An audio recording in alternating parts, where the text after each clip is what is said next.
All right. So I'll give it maybe one more minute. I have lots of demos to share, so we won't have much time.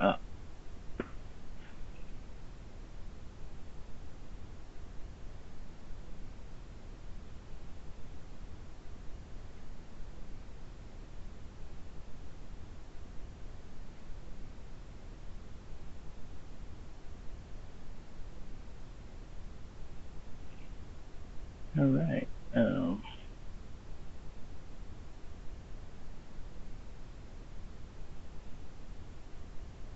Okay, perfect. So let's get started here. So good morning, everyone. My name is Siraj Mohammed. I am an Azure TSP. I'm based in Austin, Texas. And today we are going to cover Azure API management. So API management is a fantastic topic and something that I really like. So it's going to be exciting half an hour, and I hope you all brought your lunches with you so you can eat and you can learn something about API management. So before we get started, let's do a quick warm-up here. So let's take some of the important cool updates on Azure last week. So I'm just directly sharing it on Azure update site. And some of the one which caught my attention were Azure database for MySQL is actually now GA. So it's a managed MySQL that you can use on Azure. The same Azure database for PGSQL is also GA. So these are the two that caught my attention. And then the third one is we have now a new load balancer. We already had several different kind of load balancers, like Traffic Manager for DNS-based load balancing. Then we had Application Gateway as our Layer 7 load balancer, and we had one other Azure load balancer that's internal and external. But now we have launched another one which is called Standard Load Balancer. So this will beef up our Azure Load Balancer, give it a lot more performance adds and several other features. Now let's go ahead to our topic of the day, so API management. So I already talked about myself. I've been in Microsoft almost 10 years. I've been working on several different technologies. Now I'm focusing on Azure. All right, so what is API management? So if you see here, API management is a process of creating and publishing web APIs, enforcing their usage policies, controlling access, nurturing the subscriber community, collecting and analyzing usage statistic, and reporting on performance. So think about it. We all have been working on APIs for long times. You know, there were SOAP APIs, and before that, it used to be COM, DCOM. It used to be really, whenever we want two systems to talk to each other, integrate with each other, we need some kind of interfaces. And now, we have got REST APIs, and this REST APIs made our life a lot easier because we don't have to do a lot of complex SOAP-based proxies to access the API. REST gives you a HTTP-based API interface, which you can directly call from your client-side applications or from your server-side applications. So that made our life a lot easier in terms of integration. And when we talk about API management, it's about creating an API for internal use, or maybe if you want to publish that APIs for the use of external developers, you have to think about several things. I mean, you cannot just create an API and publish it. So you want to, first of all, have a separation of concerns when you are publishing your API. You want your developers to focus on writing the code, writing the business logic, and then you want to create another layer of management on top of your API so that they can manage security, they can manage several kind of transformation, they can manage caching for your API, they can manage the throttling on your API. So if you all do any work with APIs, like use Facebook APIs or YouTube APIs, generally there are all these features that allow you to do basically see the documentation about the API. It lets you know at what rate of calling that API your calls will be throttled. So all these features are actually provided by API management tools. So there are several API management vendors out there. Azure is one of the strong API management contenders there. And today we're going to talk about all the features that Azure provides in terms of API management. So why API management? So based on recent Gartner research, they came up with this code that I really liked. APIs make digital society and digital businesses work. They are the basis of every digital strategy.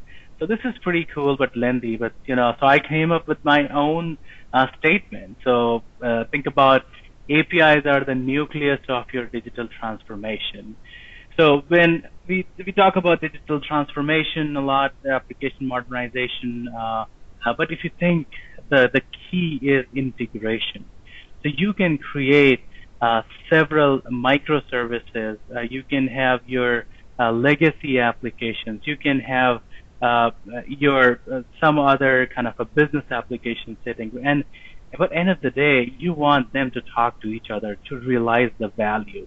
And APIs are the key to kind of facilitate this interaction or kind of communication between them. So APIs are actually really, really important. And that's why API management is also very important for you. So now API-based integration, like I said, APIs, now if you see applications are everywhere. So you have applications for every department. You have mobile apps, you have browser-based apps, you have apps that are external facing that you're gathering some data from users. You have some internal apps that you're working with your vendors and partners. So end of the day, you have data everywhere. Now if you need everything to be connected, of course, APIs are your backbones. So whenever you're thinking about designing a system or designing an application, the first thought that comes to my mind is to design the APIs. So once I have the APIs that are exposing my business logic and data to outside world or to kind of outside of the system, I can create any kind of UIs on top of it. I can create a mobile app, and my mobile apps can access my APIs. I can create my browser-based apps. Those can access my APIs. Or maybe I can provide my APIs to another SaaS systems to access the information that I want to exchange. So whenever thinking about designing an app, the first thing is to think about the APIs, build the APIs, and then you think about the user interface. Then you think about the other features around those APIs. So from there, all right, I'm not done talking about this, so I'm not going to talk anymore. So popular API vendors. So I was looking at yesterday. I was looking at some API marketplace, and I found out actually Microsoft Vision API is very, very popular. I think that was #1 API in the marketplace. So a lot of these companies are actually monetizing on these API management, right? So APIs are not just a concept that developers or programmers are using. This is the construct that actually businesses are using. So if I'm a organization that is gathering some data, so like AccuWeather. So AccuWeather works on gathering all the weather data, and if they can expose these APIs to other third-party applications, they can charge them based on the subscription or based on the amount of data they want to access. So APIs can be actually a business model, and a lot of companies are using it, like Facebook. Of course, Facebook is free because you post your pictures, you post your status on this. But in the background, there's a lot of there are a lot of companies and applications that can get the data from the Facebook and do the processing. And I'm not talking about the privacy things which is going on, but trust me, a lot of sentiment analysis, like from Twitter, is being done through the big social media analysis companies that work with Microsoft and other big brands. So they do the brand analysis and everything, and all is done through APIs. And those companies are monetizing on the APIs that they have built. So In summary, APIs is the middle of everything. They can access your systems, and then the developers can build apps, websites, and partner systems can interact with that. So there are some key problems with the publishing. So how do you project your backend APIs efficiently? How do you protect your core business systems? How do you enforce IT and business policies on your APIs? So, for example, you want to make sure that any application that is using your APIs should be using OAuth and presenting a valid JOT token to your API proxy before they can get access to your business systems. So then how do you actually engage developers? So as a developer, I want to understand the API, what API is doing, what is the features, how can I use it, what are the different samples or SDKs available for all those APIs. So all this developer engagement can be done through API management, and we will see this in our demo shortly here. Okay, so this is where we put the API management facade on top of your APIs, and let's give you three main pillars. The three pillars are actually consume, mediate, and publish. So your developers are more concerned about how they can consume your API. So let's say I'm a developer, I want to create an app for Facebook. I will be more concerned about how can I access the Facebook API, where can I see the documentation, where can I see the samples, and how can I try it out, right? So that's called the consume part, which will be covered on the developer portal. Now the second part is mediate part. That's actually centralized part where there's some people call it proxy, some people call it gateway.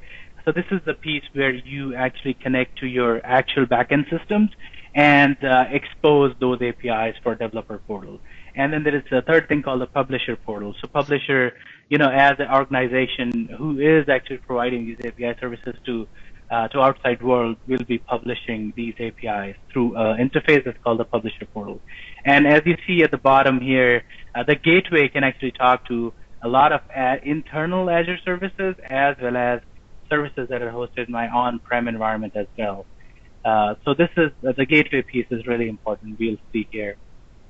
So I'm not doing a quick demo here. I just want to go through two more slides, and then we'll jump in the on the portal, and just I'll show you all the demos. So most of the features that API management provides to you on top of your existing APIs, on backend APIs, are done through the policies. So if you can think about policies as actually the main construct of API management. So you can specify policies for enabling cross-origin resource sharing protocols or CORS protocols. You can create policies for caching. You can create policies for your request or response transformation. So if you want to kind of transform your JSON to XML, you can do that. You can apply a lot of security and throttling through the policy. So anybody ask you a question that can this be done through API management, your answer, 90% of the time, your answer will be, yes, you can write a policy for this, or you can use an existing policy to achieve this outcome. So you can do a lot of things through policies in API management. Now the policies can be applied as different scope, and this is like any other technologies where we can create the scopes. So there is one global scope. So when we create an API management application where we can publish APIs, that's the global scope. So you can apply policy as a global scope. So anything that is under that will follow that policy. Policies can be applied at the product level. Now the products inside API management application, we can create products. So products can be, you can think about products as a category, right? So I can say, hey, I have my business 1 and business 2, so I'm creating my product for business 1 and then business 2, and the business 1 will have my APIs that belong to that business. So product is a business 1. So you can apply policies at the product level. You can also apply policies at the individual APIs level and operation level. So these are all the different scopes that you can apply your policies on. So just to give you an example, some of the good use cases for global policies are cross-origin resource sharing or logging policies. For the product level, there's like you can apply some rates or the quota. So you can also create like premium products or basic and standard products. So say, hey, if you subscribe as a developer, if you subscribe for my premium product, you will not get throttled for like 10,000 requests a day or a month versus 100 requests a day or a month. So you can apply these policies here. Now at API level, you can apply policies like, hey, you need to present a JOT token before you can get into the backend. So these are some of the examples. Of course, you can go creative and you can do, you can create or apply a lot more different policies. But these are some of the examples and best practice. Same as operation level, individual operation you can apply, like caching URLs and what should be in the body. So that's okay. So now let's go to the demo, and I will quickly check the chat window. Can you all still hear me? Andy? Sounds good here. I've been keeping an eye on the window for you. Okay, awesome, perfect. So time to switch to my demo here. So I am here in my Azure portal, and I have created a couple resource groups here. Not intentionally trying to do everything in one, but by mistake I selected the other one, so now I have two resource groups to confuse you all. Let's go to the one which is here. It's called APIM RG. So I have created a API management service for launch. So now I'm going to show you how can you do it. So you can click on Add Resources, and here you can specify API management, and it'll show you an API management service here. Click Create. Pretty simple. Now you can specify a name, so test or test 1, 2, 3, 4. Okay, so now this makes it unique. Now, so you can create these name of the service. Now you'll notice that it is providing you a subdomain called .azure-api.net. So this is where you can actually bring in your own domain if you want to, and we'll see that how through the portal. But for now, you can create a new service, put it in a resource group, and what is your location should be close to where the users are. Organization, and then the pricing, you can pick up several tiers like developer, basic, premium, standard. So I am using developer tier, but let's say if you want to do the global scaling, so maybe you want one API instance to be in US, or one should be in the East US, then you can do a premium tier that will allow you to scale your API management application across regions or across continents as well. To give you, to host your API management instance closer to your users. I've already created an API management instance, but I'm not going to do it here. It takes a few minutes. So let's go quickly here and click on the one which I already have called Power Lunch. All right, so in the Power Lunch, we go back here. So let me first of all walk you through a little bit of interface here. So this is the overview, and this is product. So this is what I was talking about. So like you can create product based on your organization, you can group them, or maybe you can create product based on their pricing model or their tiering. So by default, when you will create this API management instance, you will see two products, unlimited and starter. So unlimited is has more throttling limit than the starter one. I think it's unlimited throttling. So you make unlimited calls to the APIs which live in this particular product. So you can see here, this is my product. It has all the settings. So from here, you can publish the whole product or unpublish. Once you unpublish, then developers will not see your APIs in the product, or the developers will not see the whole product itself. Lots of customization you can do. You can apply policies here at the product level. So if you remember, we talked about scopes. This is the place where you can specify policies at the scope level. So to give you an example, I can go here. I can say, hey, my inbound policies can be, restrict caller IP, paste it here. make changes to the IP address that I want to restrict, and this will be applied to the whole product. So not the globally, not at the service level, but at the product level. So any APIs that are under this product will actually follow these policies that we have here. So I'm not going to make this change here. Start it now. You can do the tagging, etc.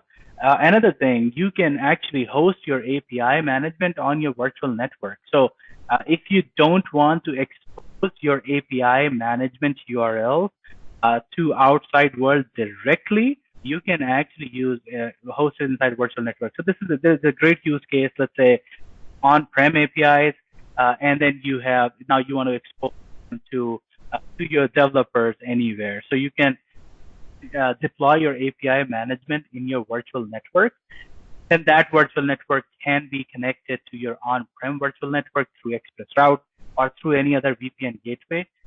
And your internal developers can go through your APIs through the API management without giving access to the internet. So that's one of the great use case here.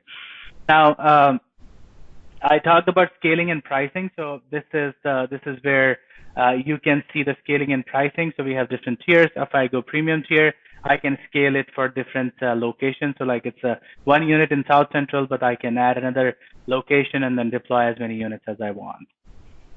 So now these were some of the administrative features. Of course, there's a lot more which I'm not going to go through in this start time. Oh my gosh, I just have 7 more minutes. So let me quickly go to the API here, and I am going to show you how can I import a Swagger definition that I have created for one of my API to API management here and set up some APIs. All right, so now is the time for me to kind of import an API, so I can go and I can open my so I can actually import the API definition for all these different places. So I can import a logic app. I can actually integrate API management with logic app, API app, function app, or maybe Swagger definition. We can also do with the SOAP, which I'm not going to talk here. So I can quickly select a file. This is my Swagger file that I have already created. This Swagger file created by a swashbuckle. It has the definition for my API. And then here I can specify a suffix. So let's say my test suffix. And then I can select a product, say unlimited. And then I will say, all right, create my API. So this will go ahead, import all the methods and everything for this API here. So as you can see, these methods are here. However, I'm going to go to my other instance where I already have these methods imported, and I'm going to quickly show you some of the methods. So this is my other instance where I have already imported some of these Swagger, and I can go here in my API definition.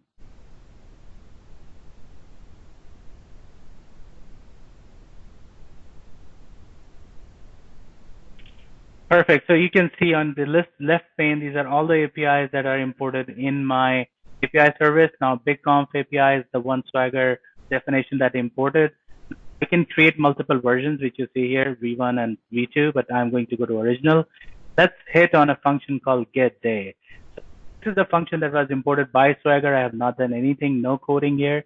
I can quickly click on test, and I can send a request, and you can see I get a 200 response saying, hey, my request is actually, and I can see there are some messages going on the IM window. Sorry, I can't respond here.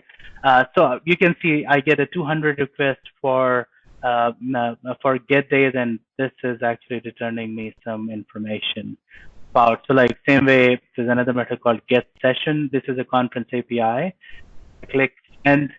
It is giving me all the session information for that through the testing. Now, I want to show you how can you apply a policy. So I go to getDays, and I want to make sure that nobody nobody's trying to DDoS my my API. So I can go here on my operation. So this time I'm applying a policy at the operation level. So I can go to my operation, and I go to inbound processing. I go to code view. And this is the place where I can apply a policy. As you can see at the inbound, I have applied a policy, and it was as simple uh, uh, as clicking here saying, hey, limit the call rate per key. It has, I've got this snippet here. I moved it. I just put the values that I wanted. So I'm limiting 3 calls in 10-second time period.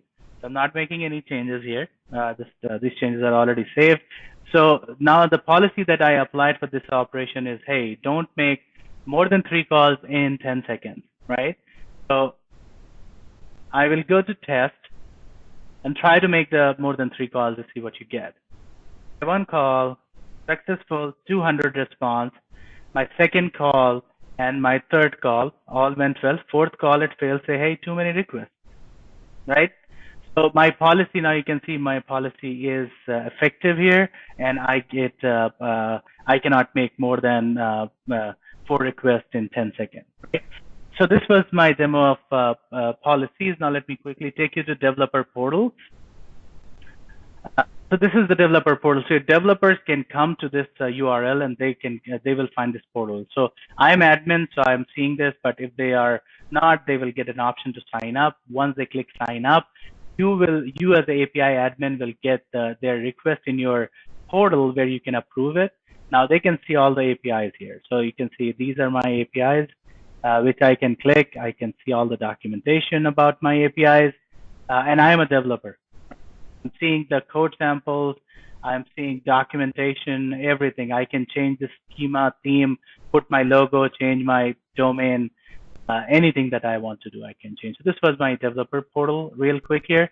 I can also, so there's also a publisher portal, which is actually going to be deprecated pretty soon.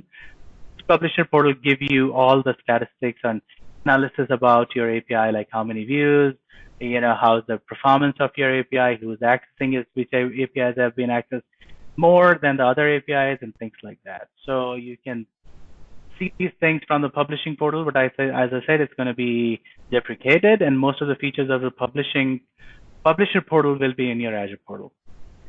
I want to show you another cool feature with API management that's called mocking.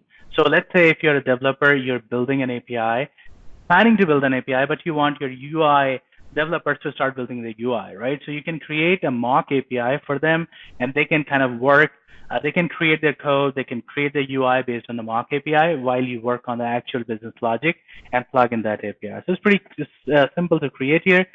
You can go and you can add actually operation, and I already have added this operation here. So if I go to design, I get an operation, click add operation. And this is my test operation that I added. It was pretty simple, actually. So you go here, you create a test operation, and you specify some response.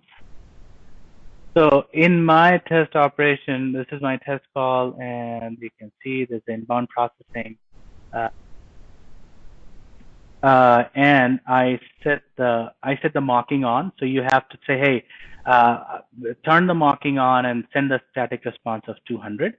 And that's what the customers are, or your users are going to get when they call this API. So if I call this API now, and then I can say test, and I can call my mock API, so you can see I get that. There is no code, there is no backend at this point, but I'm still getting 200 response, and I put some response text, and I'm getting that text. So you can put a complete JSON here. So when they make a mock call, your developers can get actually this mock response here. So not only that, actually, you can also create Azure functions. So in one of my, and I know that I'm going to go a little bit over time, maybe 2 or 3 more minutes.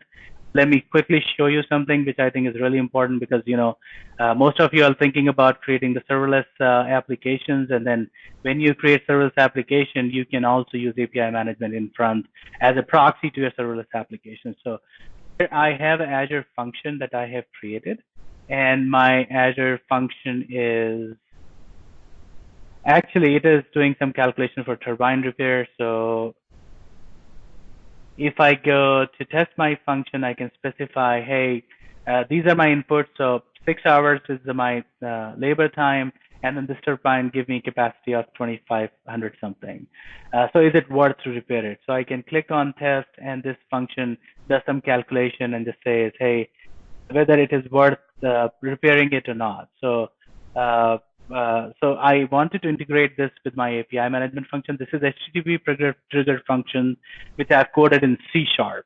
So now I can actually, so the few things that I had to do here is very important. The first thing was actually I just set this authorization level to anonymous because I'm just doing this testing, but you can change it. But then you'll have to make changes to some policies. The second thing I did, I went in the platform feature API definition. I generated a Swagger file. So you create the Swagger file for your Azure function, and then this Swagger file will be used through your API management. So I generated the Swagger file. I went to my API management, and in my API management, I said, actually, I want to consume this function through my API management. So I said, hey, I added operation my APIs.